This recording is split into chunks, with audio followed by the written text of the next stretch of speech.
ఉపవాస ప్రార్థన మనం చేయటం వల్ల మనకి దేవుని శక్తి ఓన్లీ మనల్ని టచ్ చేసి వదిలేదండి, గుండె గదుల్లోనికి లోతుల్లోనికి ఆయన టచ్ చేస్తాడు.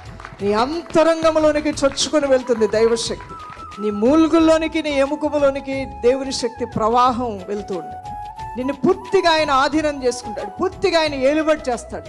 నీ అంతరంగంలోని అంతరంగ పురుషుణ్ణి అగ్ని కణంలాగా ఆయన మండింపజేస్తాడు. మేము కూడా ఉపవాస ప్రార్థనలు అనేవి చిన్నటి నుంచి అలవాటు చేసుకున్నాం.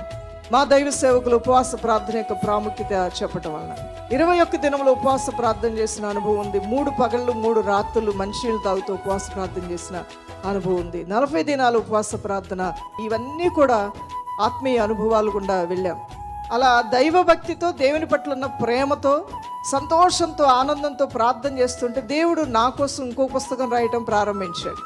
నా సహోదరులు కానీ, నా బంధుమిత్రులు కానీ, నాకు తెలిసిన వారు కానీ ఎవరు ఊహించలేదు నా యొక్క జీవిత ప్రయాణం అనేది ఇంకొక మలుపులోకి వెళ్తుందని. అందరూ అనుకున్నది ఏంటంటే అందరిలాగానే మరి వివాహం అవుతుంది, సమాజంలో ఒక కుటుంబంగా నా కుటుంబం కూడా ఉంటుందనే ఆలోచనలతోనే అందరూ ఉన్నారు. కానీ దేవునితో గడుపుతున్నటువంటి నా జీవితానికి ఒక నూతన అధ్యాయాన్ని దేవుడు నిర్ణయించాడు.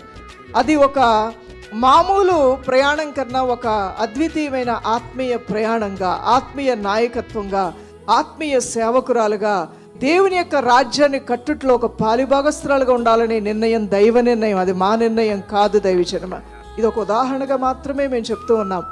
మీ అందరూ ఈ విధంగా ప్రార్థనలో ఉంటూ ఉండగా, ఉపవాసాలతో ఉంటూ ఉండగా మీ కొరకు ఒక నూతన అధ్యాయం, మీ ఇంటి వారికి మిమ్మల్ని గురించి తెలియంది, మీ కుటుంబస్తులకు తెలియదు, మీ జీవితంలో ఒక అద్భుతమైన అధ్యాయం ప్రారంభమవబోతుందని. హల్లెలూయా. నిన్ను కూర్చిన సంకల్పాలు, ఆలోచనలు, తలంపులు, నూతన అధ్యాయాలు దేవుడు రాయటం ప్రారంభిస్తాడు.